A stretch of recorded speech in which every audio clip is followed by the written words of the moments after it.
Alors, pour le deck numéro 2, on va partir sur celui-ci. C'est quasiment la même chose que le deck numéro 1 avec le PK. Sauf que la différence, c'est que moi, je mets un squelette géant pour qu'il y ait plus de bombes. Que j'ai les bats, donc les chauves-souris, en aérien un petit peu, qui va vous faire du bien. Et à la place des squelettes, il y a aussi cette petite option qui est les gardes. Les gardes qui, avec la mise à jour, a pris 12% de dégâts en plus. Donc ça va être même une alternative aux mini PK qui coûtent 4 alors que coûtent 3 et ils sont plusieurs. Donc c'est parti. Ce que je vous ferai, c'est pareil, je vous mettrai en complément de cette vidéo le même deck, une autre vidéo où je rase le bateau complet d'un clan ennemi en situation réelle. Et ça va vous montrer que défensivement on est vraiment au point et que nos ennemis ne le sont pas du tout. Donc allez, c'est parti.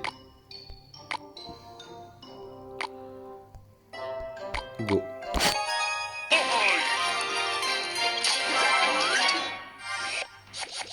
Donc au niveau du cycle, on est comment? On va envoyer les bats. Vous voyez, pour l'instant on n'a pas ce qu'il faut. Hein. On va envoyer le tonnage là-bas. On va envoyer les gardes.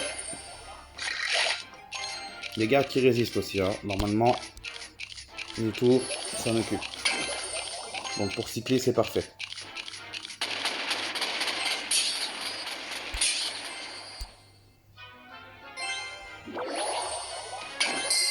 Donc la mécanique classique, hein. Pompe, miroir, orage. Vous envoyez les petites trous pour cycler, pompe, miroir, rage.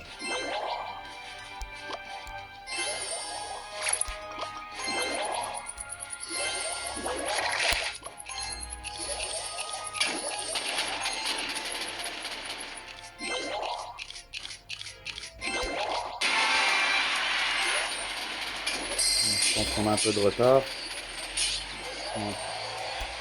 Les 4 pompes, la minute est passée. Ça va jouer un peu tardivement, mais ça devrait le faire.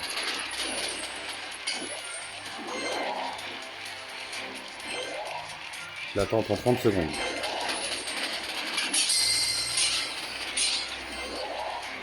C'est parti.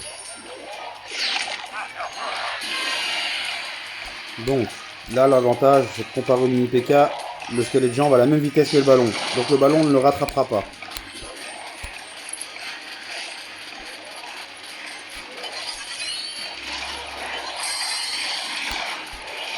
Un petit coup de rage là-dessus, histoire d'être sûr. J'avais pas forcément besoin de la mettre, la rage. J'aurais même pu poser autre chose d'ailleurs. En étant un peu plus intelligent. Bon. Ça m'inquiète un peu. On va devoir y aller comme ça. Je tente le pouce côté gauche.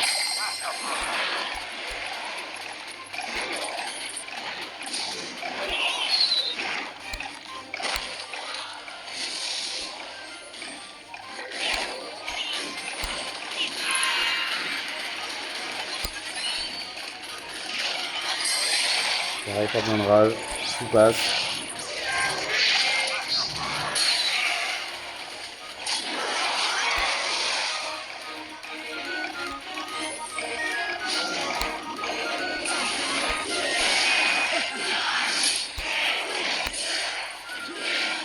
Là, ça ira pas.